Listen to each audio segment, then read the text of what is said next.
y tenemos oportunidad de hablar esta mañana con Roberto Vélez.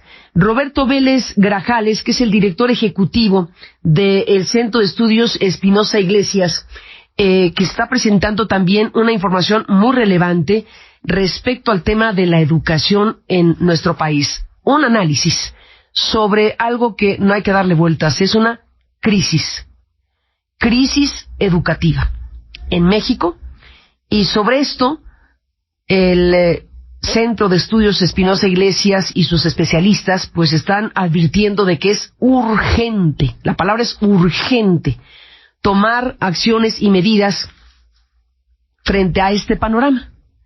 ¿Y cuál es este panorama?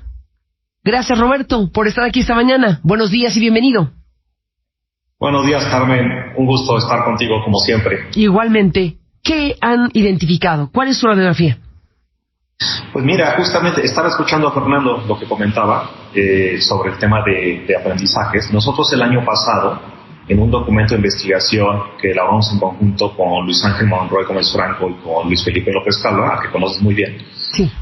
Hacíamos una estimación justamente sobre las pérdidas de aprendizaje debido a choque de la pandemia, ¿no? Y en su oportunidad nosotros hicimos estimaciones donde justamente tomábamos en cuenta dos cosas. Uno, efectivamente, el hecho de que los niños y las niñas no habían estado en la escuela y que había un choque inmediato, una pérdida de aprendizaje inmediata, pero cómo esa pérdida de aprendizaje inmediata durante el periodo de la pandemia no se detenía ahí. Es decir, el mismo choque, la misma pérdida en sí misma de corto plazo, te puede generar una acumulación de pérdidas en el tiempo, ¿no?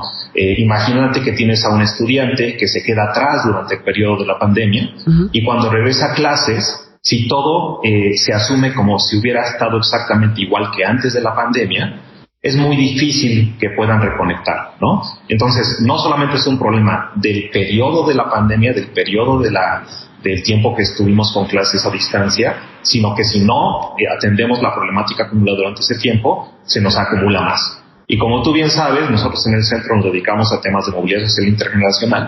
Nuestra preocupación es efectivamente cuál va a ser el choque intergeneracional de una pérdida de aprendizaje de esta dimensión.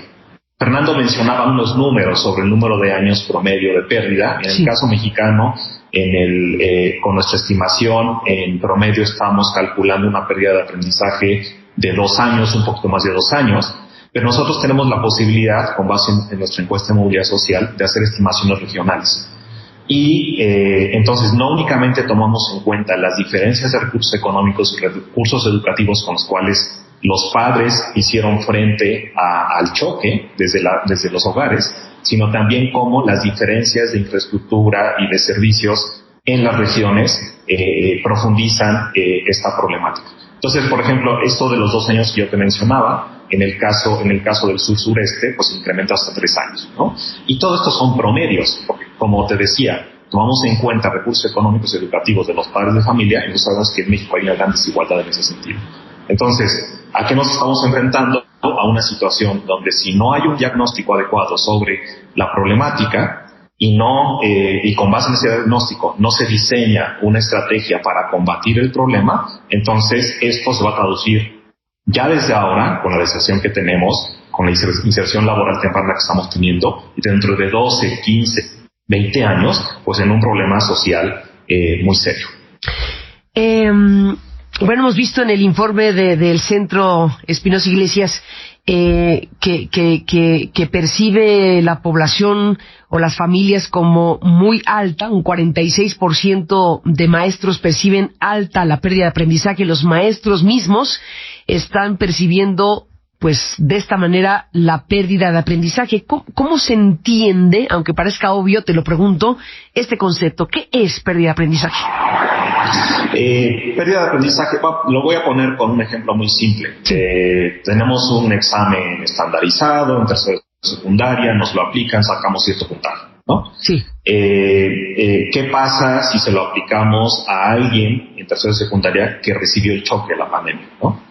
El puntaje que estamos esperando que obtenga sería más o menos el equivalente en términos de aprendizaje a alguien que no está en el promedio de ese tercero de secundaria antes del choque, sino alguien que está en primero de secundaria, ¿no? Es así de simple. Entonces, ¿eso en qué se traduce? Pues en el momento en que tú sales de la escuela, no es que no vayas a recibir tu diploma de tercero de secundaria, sí lo vas a recibir, o de tercero de prepa o los que siguen, pero el valor de ese diploma en términos de aprendizaje no es el mismo que alguien que sí que no recibió este choque, ¿no? Y eso eventualmente el mercado laboral lo identifica, lo percibe y también lo traduce en un valor de mercado laboral de acuerdo a tus capacidades, ¿no? Entonces eso puede tener un impacto salarial importante, que lo que hace es que en aquellos hogares donde había recursos privados, donde se podía solventar el problema, no sea tan grave. Pero en la gran mayoría de los hogares mexicanos donde no contamos con recursos económicos y educativos para solventar ese problema, sí va a ser grave y entonces vas a tener un efecto internacional en términos de movilidad social, de reducción de movilidad social y en términos de desigualdad, de ampliación de desigualdades. Esa es una realidad que hay que enfrentar. ¿De qué manera? Estamos preguntándonos varias cosas. ¿Qué papel está jugando o ha jugado y debe jugar un ente tan importante como la SEP, la Secretaría de Educación Pública, cuya titular ya se va de candidata, pero más allá de Delfina Gómez, que es un personaje que ha ocupado esa secretaría en este contexto, más allá del personaje, la realidad está ahí contundente. ¿Qué proponen ustedes? ¿Cuáles son las líneas de actuación? Que de eso se trata. ¿Qué tiene que hacer México para enfrentar esto? Más allá de los políticos. O sea, lo primero es algo clave que es diagnosticar, ¿no? Es decir, nosotros lo que hicimos el año pasado con estimaciones, pero ahora tenemos de vuelta, desde hace un año tenemos de vuelta a las niñas y a los niños en la escuela, sí, y deberíamos tener un diagnóstico completo, integral, sobre cuál es la situación. ¿Y no hay tal en la SEP? No, hay cosas como la que tú mencionabas, que nosotros mencionamos, que es esto del 46% en la percepción de los docentes, ¿no? Sí. Lo que sí hay es un mensaje, no sé si claro o no claro, pero sí un mensaje en el sentido de que son las propias comunidades escolares las que deben buscar solucionar o paliar este tipo de problemática. Claro. Pero ahí otra vez nos encontramos en la situación que te mencionaba con relación a los hogares, es decir, no todas las comunidades escolares tienen las mismas capacidades y la misma profundidad financiera y infraestructura física para solventarlo. Entonces, si lo hacemos de esa manera, lo único que vamos a hacer es cristalizar la ampliación de las brechas, ya no a nivel individual o a nivel hogares, sino a nivel de comunidades escolares, ¿no? Entonces, nosotros, ¿qué es lo que estamos planteando? Que al menos tiene que haber 3 líneas de atención. Una, obviamente, la de infraestructura. Bueno, y todo esto, Carmen, entendiendo que ya teníamos un problema estructural anterior a la pandemia, ¿no? Pero digamos, dicho eso, son 3 líneas. Una es infraestructura física, tenemos que adecuarla para que haya seguridad para los estudiantes ante cualquier choque futuro y ante el choque que todavía no se ha ido. Esa es una. Pero luego hay dos muy importantes.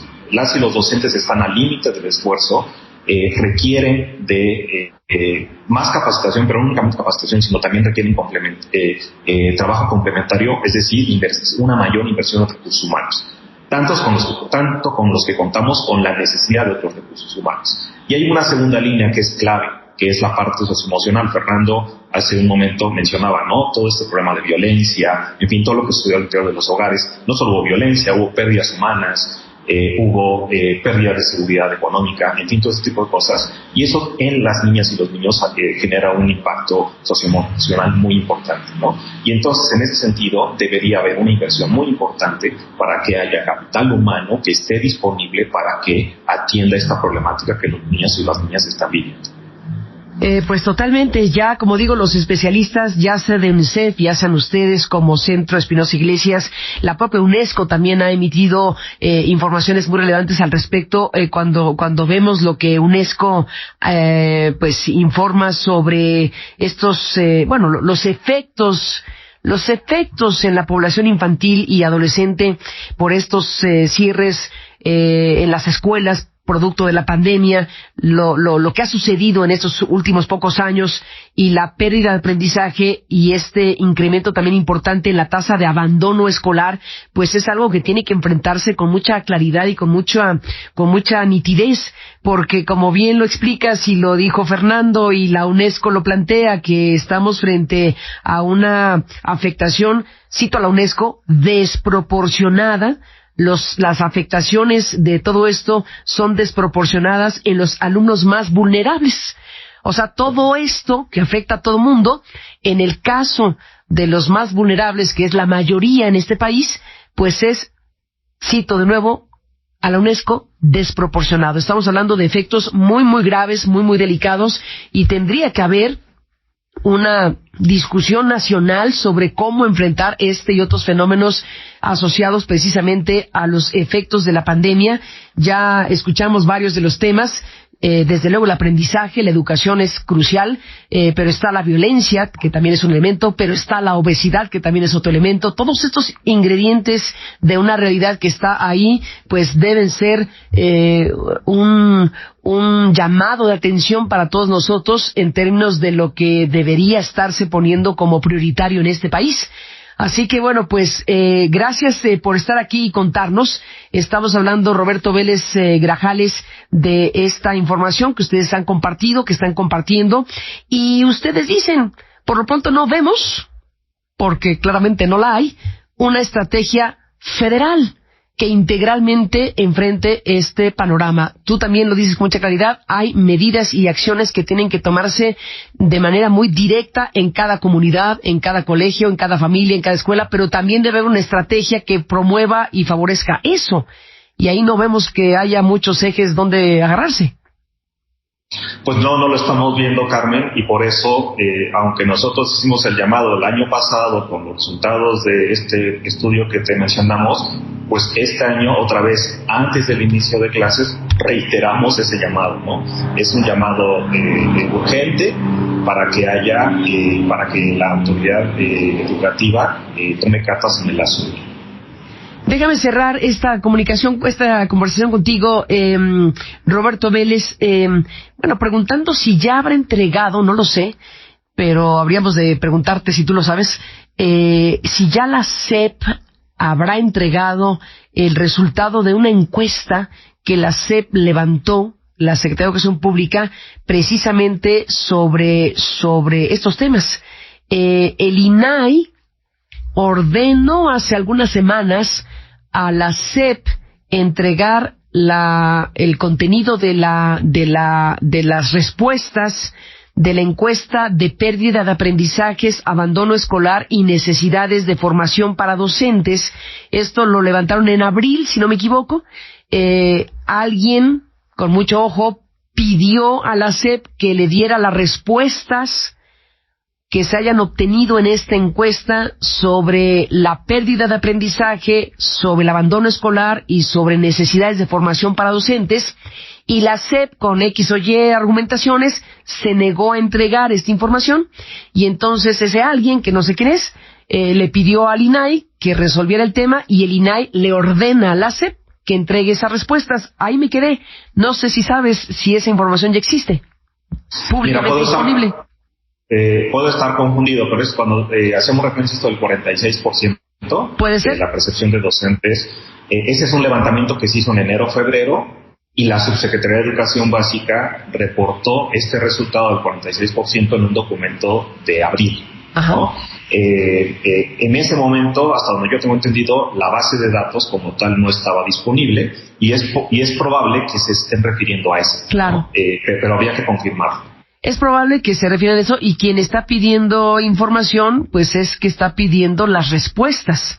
Probablemente lo que tengamos es una presentación por parte de la SEP en términos globales de datos generales de esta encuesta, pero alguien dice quiero conocer directamente las respuestas, y la SEP, argumentando X o Y, no las entregó, y entonces el INAI decidió en su momento, hace unas semanas, pues que la SEP entregue precisamente el resultado de estas respuestas, o el contenido de las respuestas de esta encuesta nacional que se realizó.